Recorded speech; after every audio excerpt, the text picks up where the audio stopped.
got a death wish? Greetings. What is it?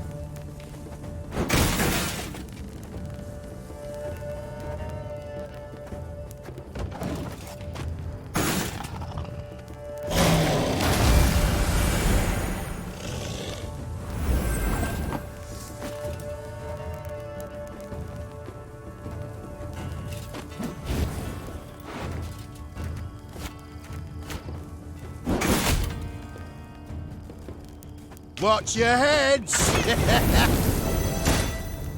Catch!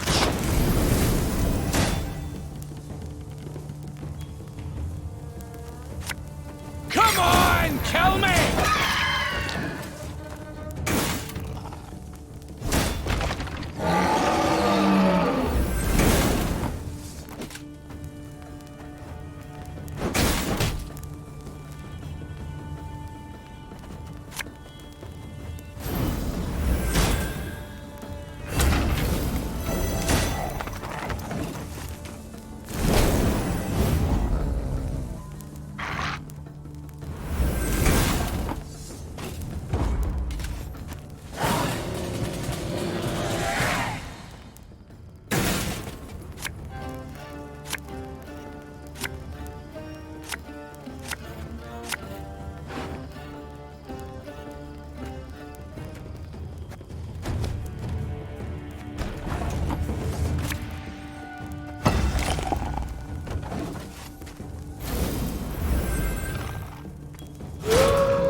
Quick and painful this'll be.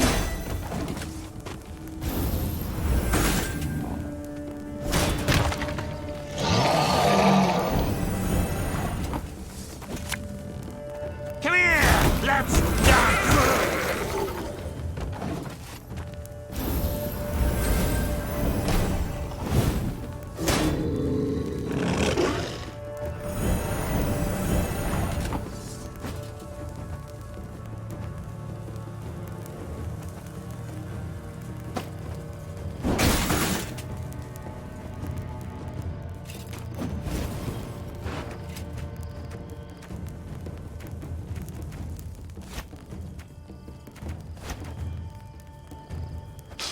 I smell a leak.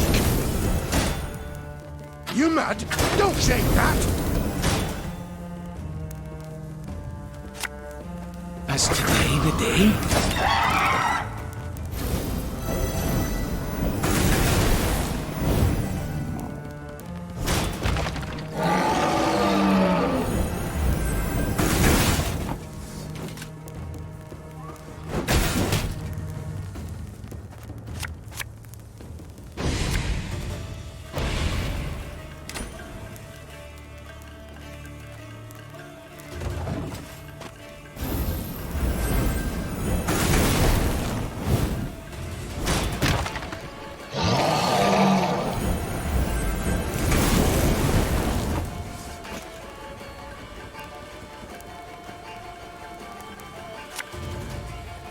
If anyone asks, you've not seen me.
Our ballista, your command.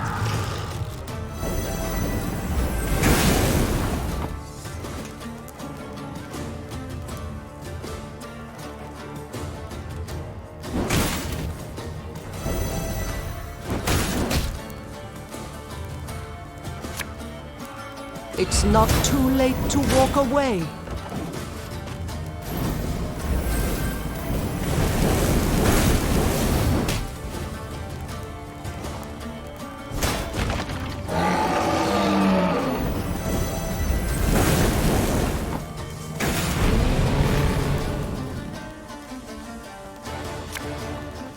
Sod it all.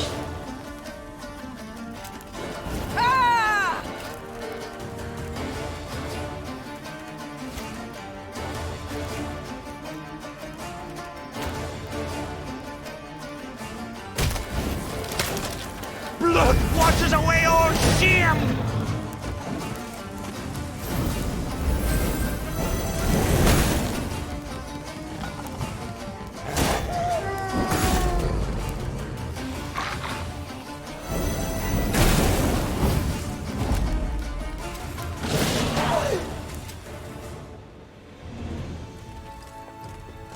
Meve spied the outline of Malabon Castle on the horizon and turned dour.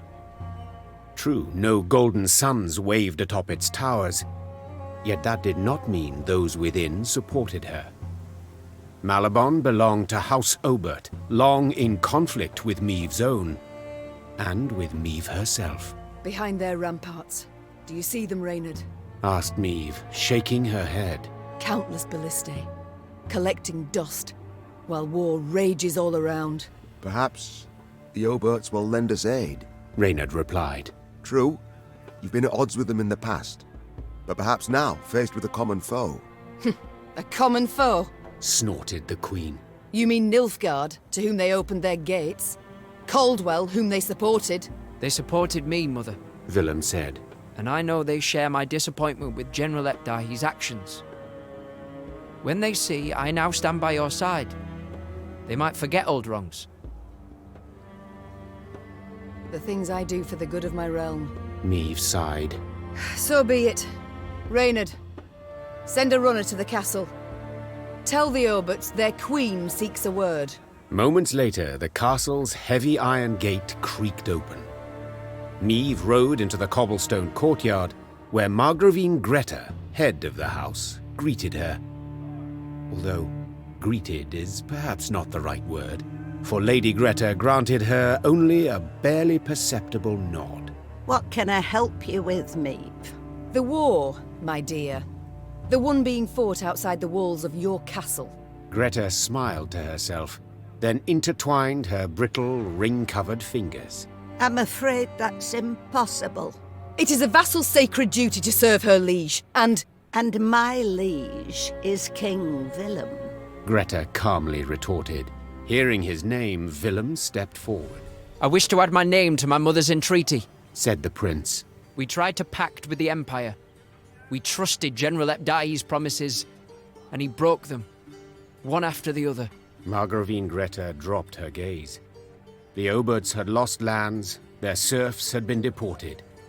Under Nilfgaard's rule, they had lost no less than the other great families. We can brook no further delay. We must strike, united with all our might. Only thus can we retain hope for a victory. Mine is long lost. The noblewoman replied in a whisper. I watched from my tower as their troops marched past. An endless sea of black plate. But you are right, Your Majesty. At some point, one must say enough. Even if that is one's last word. Willem grasped the Margravine's brittle hand and bowed. Thank you. On behalf of myself, my mother, and all our land. Meve left Malabon Castle reinforced by the Oberts and reassured by Willem's actions. If earlier she had harbored doubts about forgiving her son his betrayal, now she was convinced she had done the right thing.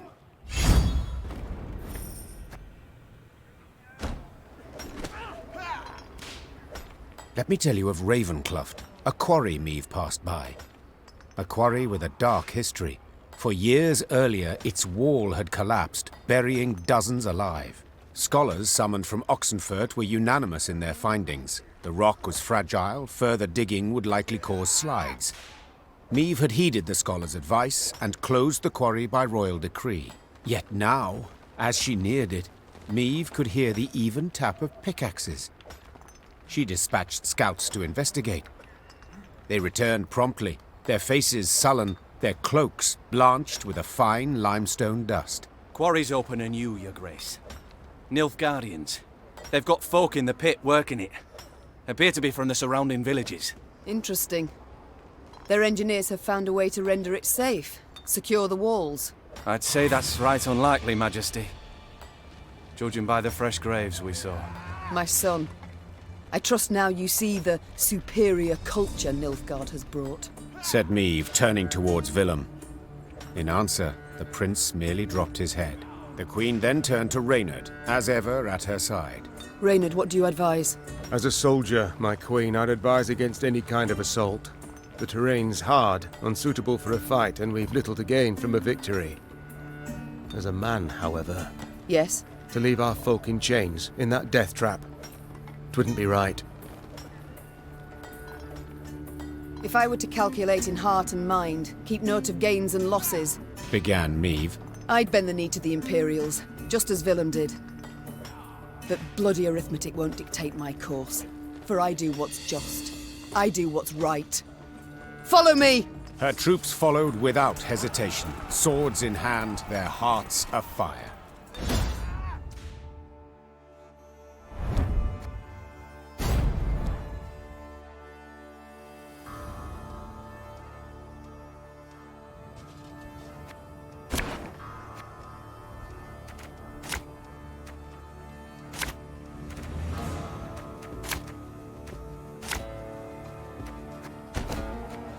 Those Horsens, forcing my own subjects to fight us.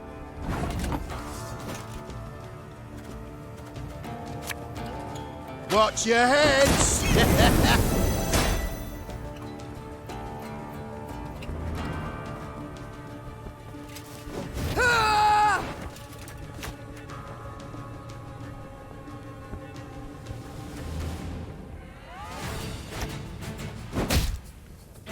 Catch!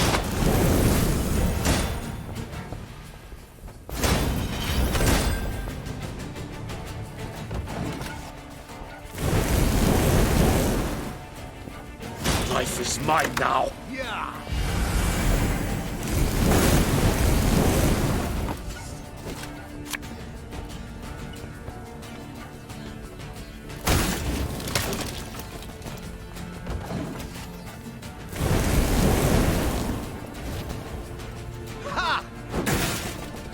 Wise choice.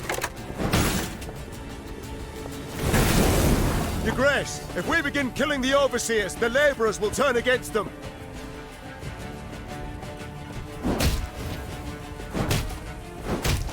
The overseers are dead, Your Grace.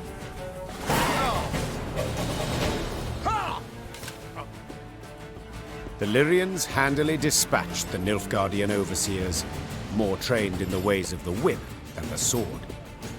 Those who survived now found themselves shackled in the very chains they'd forced the peasants to wear. Peasants. Oh, unfortunate souls. The cruel labor in the quarry had taken its toll. They stood before the queen, shrunken to skin and bone, clothed in tattered rags, their eyes reddened by dust. But in those eyes burned a brilliant fire.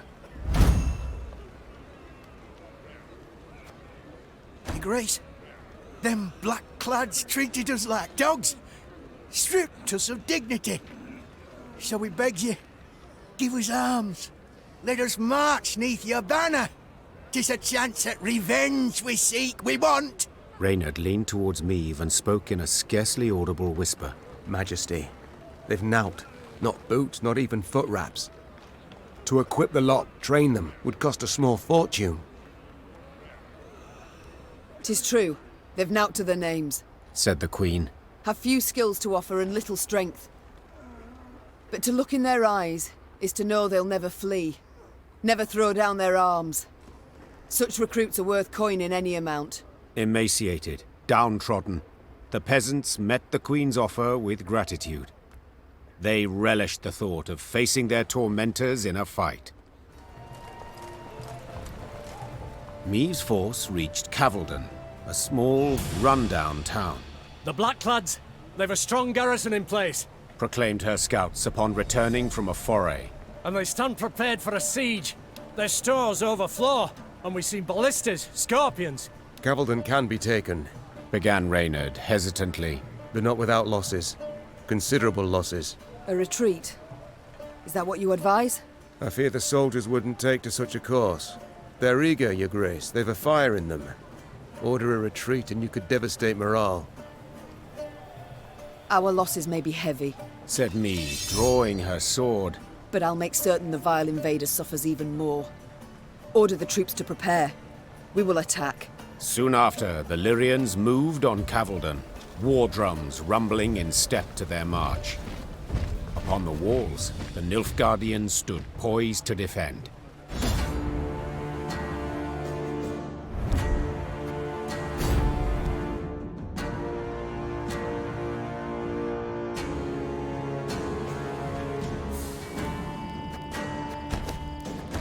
I won't leave a single city to these invader scum! For Lyria! For Rivia!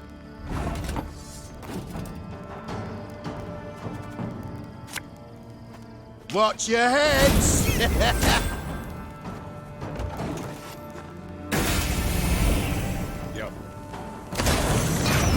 My, now that is some fancy weaponry.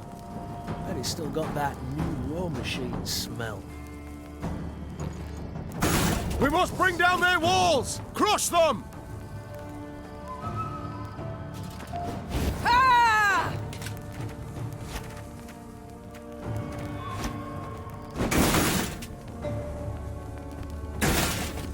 Catch!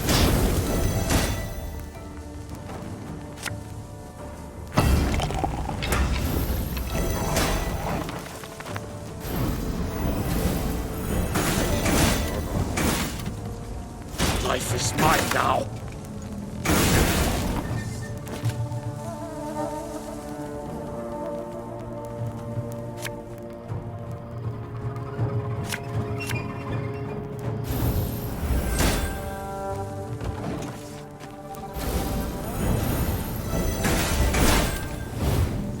In retreat!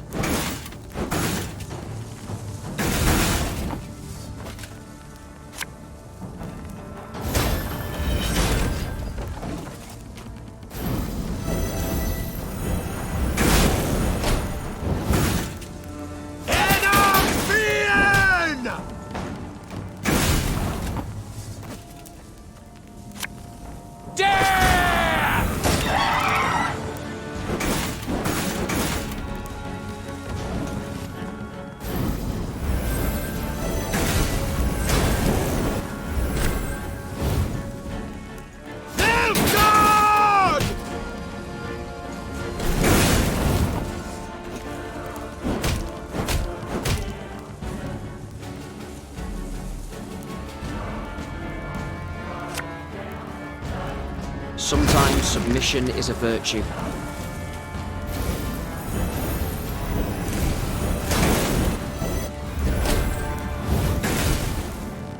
Wise choice.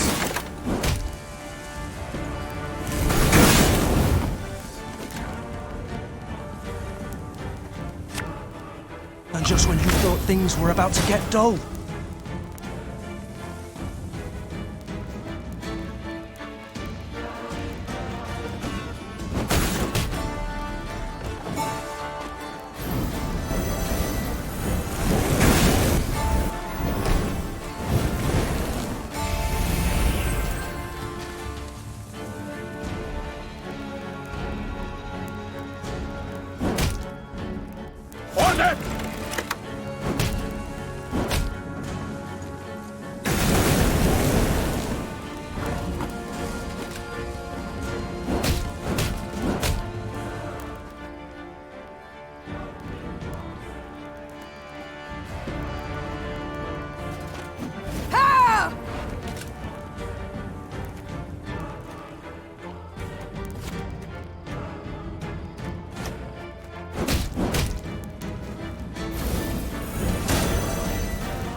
That was not in the spell books.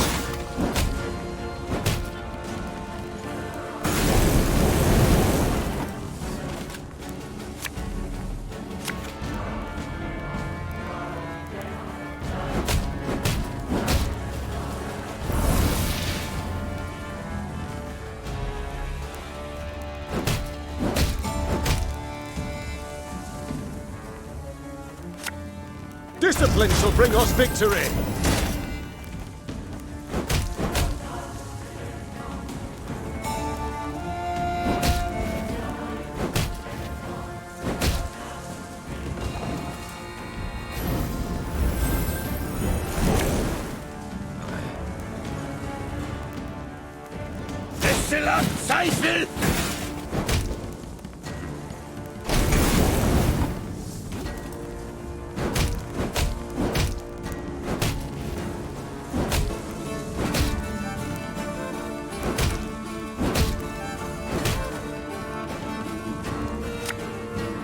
Cursed traitors.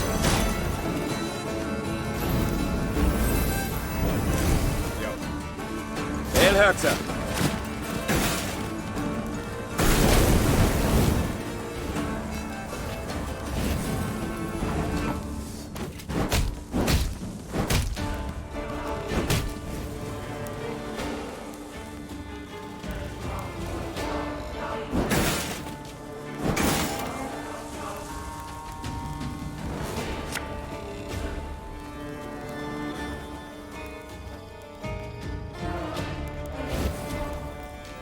Come on, kill me!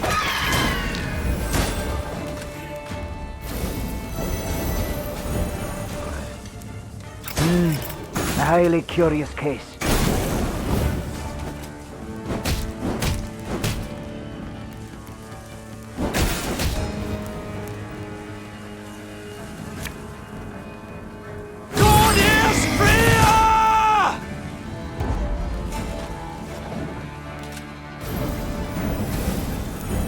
Groto dum anime est, spes est. Ruad en Kazer!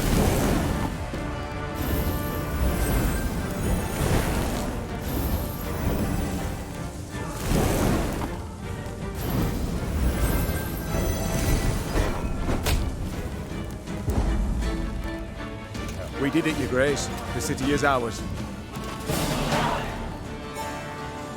The Nilfgaardians had indeed prepared well, with grapples to repel hook ladders from the walls and long spears to rain down upon attackers far below. Niamh managed on the fourth attempt to breach the defenses, but did so scrambling over the corpses of her own men. The Queen was in the field tent when Reynard arrived with surprising news. To be heard over the groans of the wounded, he had to raise his voice. Your Grace, a delegation of townsfolk. They seek an audience urgently. Dozens of burghers stood before the tent. Between them and the Queen, a man knelt in shackles. His face was blooded as if he'd endured a vicious beating just moments before. Who's this? Our blacksmith, Todo. Snarled a priestess in a frayed robe. He betrayed you, Your Grace. Soon after the Nilfgaardians arrived, within hours in truth, he offered his labor and strength. They didn't even need to ask. Forged arms and armor for them, all for imperial gold. Niamh gripped the beaten man's beard, tugged upwards, and looked him in the eyes. Did you forge the hooks and the tips for those spears? I did, Your Grace. It was fine work. Growled the Queen. Damned fine. Show him mercy, milady! Cried a withered old man in a flour-spattered apron. When the black-clad bastards captured my son, they were eager to hang him. Todo spoke for him, saved his life. He helped me too! Hollered a woman in the crowd. I were hungry. He shared what little he had. The townsfolk began shouting over one another. Some told of the blacksmith's noble deeds. Others labelled him a traitor deserving of a cruel and violent end. Niamh turned back towards the field hospital, pondering the case, then spotted her soldiers' corpses laid out in rows. Had it not been for Todor, there might not have been so many. Mother, Willem's voice pierced the air replete with tension. my offences were far graver. Yet you showed me compassion.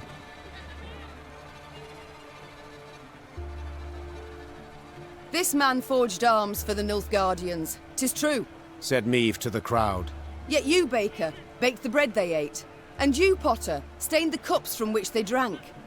Willingly or not, each of you aided the invader. Where does pursuing one's craft end and treason begin?